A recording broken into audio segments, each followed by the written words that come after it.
Hello, you guys, and welcome back to Books by Brit TV. I'm your host, Brit, and as you can tell by the title, this is more of a somber, macabre video. Um, so I lost my 80-year-old grandmother a few weeks ago. What happened was my my aunt found her in her home unresponsive, and she was transported to the hospital where it was determined that she had suffered two massive strokes back to back, which in turn created a brain bleed in her head, and caused all this brain tissue loss, and she had to be placed on life support, and she was on life support for nearly a week before we decided to go ahead and take her off. And then she lived for like three and a half, 4 days after she was taken off of life support. And like I said, died on July 13th. And the beautiful thing about it was, like, all of her children was there, all of her grandchildren. She had 20 grandchildren. All of her grandchildren, except for maybe 2 or 3, were there, and all of her great grandchildren, which she has 35, were there, except for like 3 or 4. So she had a lot of people surrounded by her the entire time she was in ICU. And all of her brothers and sisters that are still living, her cousins came by to see her, her nephews and nieces came by and saw her, her church friends, her road dogs, all of them came by to see her. So it was really cool that, like, we all came together. And she passed away on hospice at my brother's house probably 3 or 4 hours after she had gotten home, which was just terrible and sad. And the thing is that all of us know about my grandmother is the stroke rendered her paralyzed on her left side. The only thing she would have been able to do was use her right arm. And my grandma was a get up and go woman. Like I said, she was 80 years old, and she was still working up until 2 days before she had the strokes. And she was still traveling, trying to get down to Fort Myers and Delray Beach, and still talking about going on a season. And if you don't know, going on a season is a term we use here in Florida for migrant, when you want to go and do migrant work, like in South Florida or in South Georgia, when you want to go and do pick peas, watermelons, tomatoes, that type of work. And my grandmother, she's done that type of work sporadically throughout her life.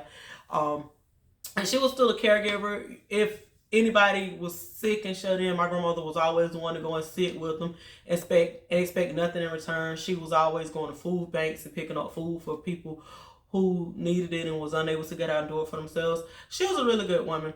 And she was an extraordinary grandmother. Like, all of us at the hospital was, this is how we all knew something was wrong.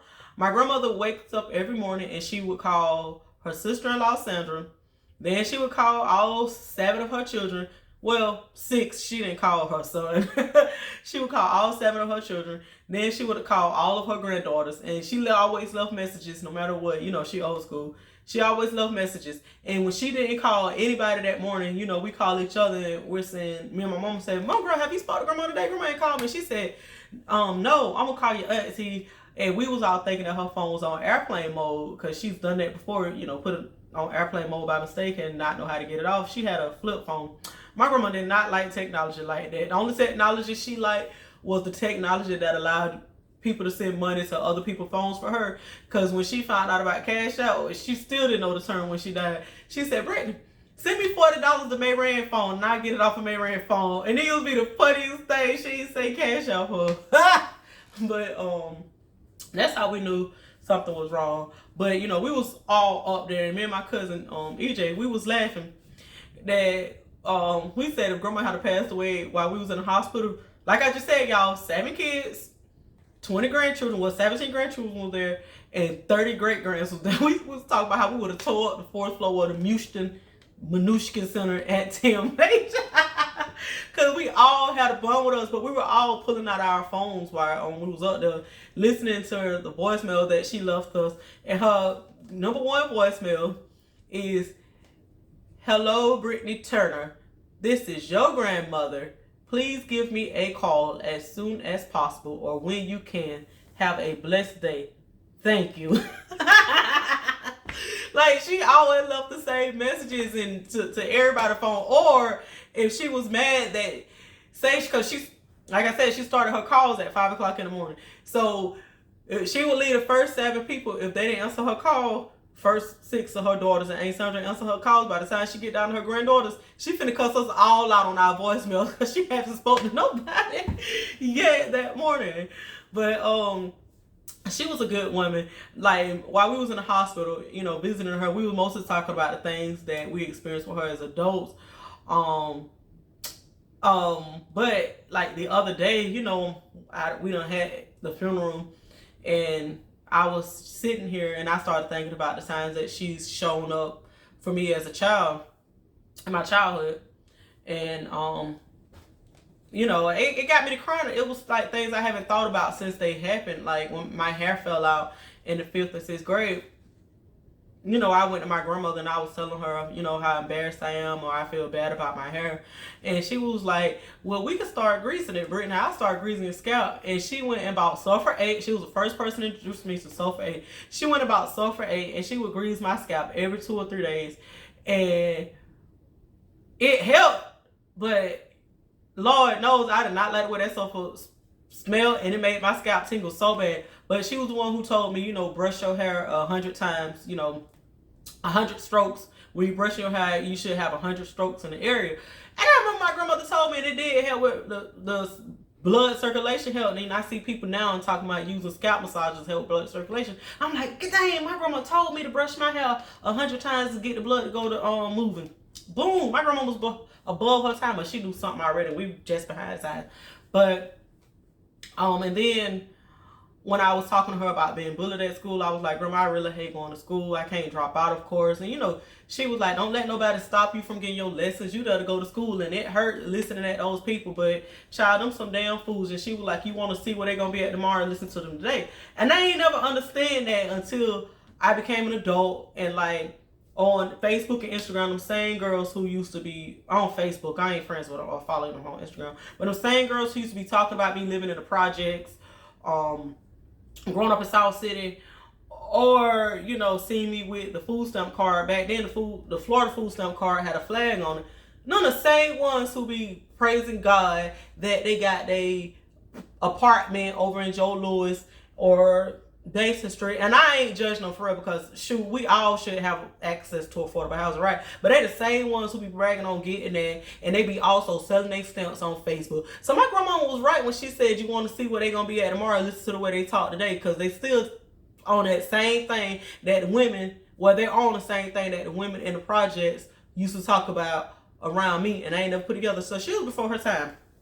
But you know, I remember her taking me to the doctor a couple of times when I needed to have my physicals done. She would show up. It would usually be her or my aunt, but I'm thinking about my grandmother, like how she showed up, and she took me a couple of times so that I ain't have to go with my boy cousins at the same time as them, you know, because I was on the girl. But one of the childhood memories, like one of my favorite childhood memories, y'all, it's probably 2 or 3. My grandmother, she loved her grandkids, and on her obituary, they said especially her grandchildren. She loved her grandchildren and her great grands. Matter of fact, my grandma was so mad that my mama and her sisters, when they got surgery so they wouldn't have any more grandkids. My grandma was so mad about that. To this day, she still be talking about my mama not having her no more grandkids, about me and my little brother who's 26 not having her no grandkids. I'm like, God dang, Grandma, can we just live a little bit before we give you a grandkid? But my Aunt Melissa had this raggedy van, y'all. One of them vans that people like to try to fix up now and live out of, you know, them big blue and white vans that was popular in probably the 70s or 80s or in the 80s. I don't know when that van was popular. My Auntie Melissa used to always leave her van with my grandma Mildred. And my grandma would get 10 of us, any 10 of us at any given time, however many of us could fit in that van, she was going to get us all, right? It'll be my mama 3, 2 of my Auntie Samantha kids, 3 of my Auntie Emma kids, 2 of my Auntie Peanut kids. She would go and get as many of her grandkids that fit in that van. And I remember one time we had worked my grandma's nerves, you know, being kids. And she was, you know, riding us around to different people's houses. And by the time we got to her Aunt Anna Jane, which I always thought Anna Jane was my grandma's sister. I never knew that she was my grandmother's And she died at like 97, 98, 99. Longevity runs in my family, right? But I remember we had worked on Grandma's nerves so bad that by the time we got to Anna Jane house, Grandma told us, stay in this car. Don't y'all get out. Either sit right here while I go in here and sit with Anna Jane for a while. And my grandma got out and she was walking. She was almost in the house. And she said, hey, Anna Jane, it's Mildred. And the van started rolling. And we said, Grandma is rolling.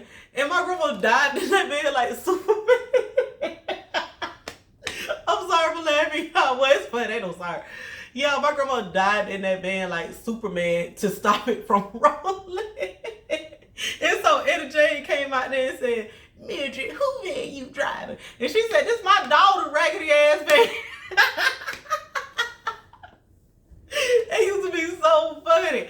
What was funny is that Auntie Melissa would leave that van with Grandma on the drive all the time.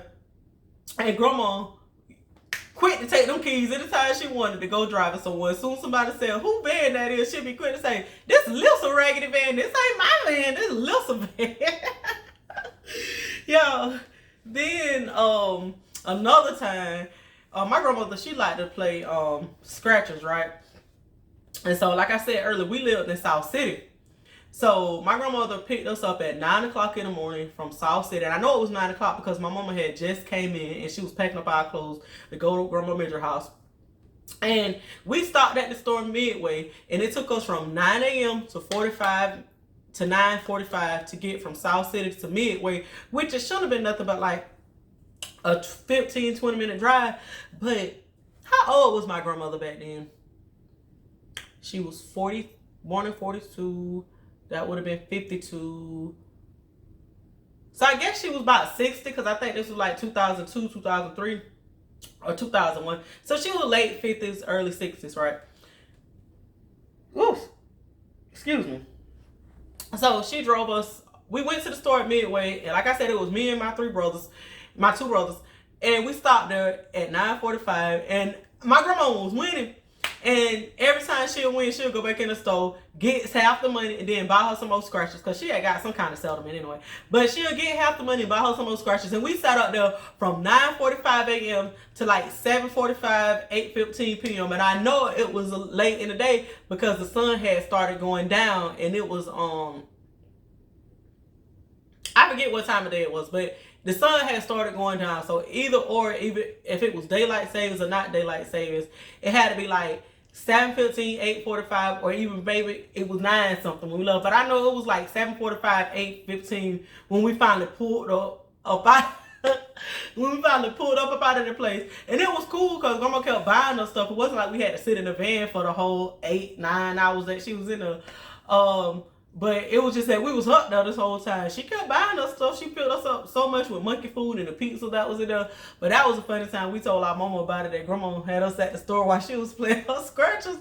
It was so funny, y'all. But she meant a lot to me, a lot to us as a whole. And like one of my cousins, she was crying because she was saying that she felt like my mom is gonna go back to the city that she lived in, and they're not gonna see each other no more. But one thing that is this tragedy. It's tragic. I'm so happy I'm not crying. I thought I was going to be crying recording this video. But one thing about this tragedy that has brought together, my mom and her sisters has a group chat going on that they talk to each other every day since this happened, like 3 weeks strong or 4 weeks strong at this point. They've been talking to each other every day since it happened. Everything they did as a group, it was either unanimous or nothing. And that came from when it was time for us to go ahead and sign the papers. To go ahead and take her off the machine, to the choice of the funeral home, to her casket, her dress choices. Like it was a group effort throughout it all. It's been a little bickering, yang here and there, but they have been united for the most part with everything. So that's been the most beautiful thing about it. But my grandmother, she touched all of us. Like she really loved us all, and we knew it. Like I always said, Grandma would steal from Peter to pay Paul, but she would also steal from Paul to pay Peter. So it wasn't like she just taking from one person to give to another. Like she did whatever she could for anybody. And everyone who spoke at her funeral, my boyfriend laughed at the way I say funeral, y'all. they all agreed, you know, Mildred would do whatever she can for anybody. And it was true. It was so true. Like, I remember when my sister's mom passed away and I called my grandmother to let her know. My grandma was like, no, I got these chitlins. She just asked me to cook up some chitlins. You know, she was a good woman. Like, I can't say it enough. She was such a good woman. Like, and she really touched us. She loved us. Like, she had an extra special relationship with her grandsons, but she had a relationship with us all. Which I think my grandma was kind of old school when it came. So it was easier to get her grandsons, because, you know, they didn't think that nothing would happen to the boys as quick as it might happen to the granddaughters. So we was, you know, me and my girl cousin was never jealous that she didn't have us with her all the time. When she was living in Georgia, you know, she always got my brothers, them, or even when she was in shop quarters, you know, she always had like my brothers and my boy cousins more so than the girls. But we all had a special relationship with her. Like, if she didn't buy us the exact same thing that she bought the next person, she still did something for us to pour into us. But like I said, it's been a haze, but like talking about her, which is what I hope that this video would do, it has been extremely helpful, because it felt like I was in a fog from the time my mama called me that night. Y'all, I was cooking me a potato salad and I was going to fry me some gizzards, because I had been craving that since like March. And I said, I want to make me some potato salad. But from there until the Sunday after we buried her, it was kind of like we've been stuck in that moment where we found out there's something wrong with her, and then we were just praying for her to get better. But now it feels like, you know, I can breathe again, and we can go ahead and start healing for real now that we've gotten her buried, and it feels better. And the crazy thing about it, y'all, and is my cousin EJ and I, we were doing a book read together of A Day Late and a Dollar Short, and it's a lot of parallels to this book and to my grandmother's death. And we were gonna discuss the book, and we started reading it the Monday before she had a stroke, but now it's on pause. So we're gonna start back up, because we was texting each other about the book today. But we're gonna start back up, and hopefully he can make an appearance on here, and you know, we can discuss some of the parallels to my grandmother's last few months on this earth, and the main character's last few months, and all the stuff that kind of been reminiscent of one another. But that's all I have, you guys. I'm gonna be recording more, but you know, school kicked my butt this spring semester and this summer semester. Then my grandmother, you know, this past month has been a tough one. But y'all, I do have a lot in store for you guys. I have a couple of interviews coming up I'm excited about. And that's all. You know, love on your loved ones while they're here. That's what I will say. And be there for them when they need you. You know, answer the phone for them people. When they haven't called you in a couple of days, check on your people. You know, you have someone 80 years old. My grandma thought she was still 25. You know, check on your people. And let people know that you love them while they're here. You know, while she was in ICU, we was telling her stories about us as kids and stuff like that. And they said she could hear. And I'm sure she had a good laugh out of it. But it would have still been nice if all of us had been there reminiscing with her. And, you know, she could have been replying back, yeah, y'all stupid asses did something for that van to roll down the hill, you know, something like that. But that's all I have, you guys, and hopefully I'll see you guys soon in the next video. Bye.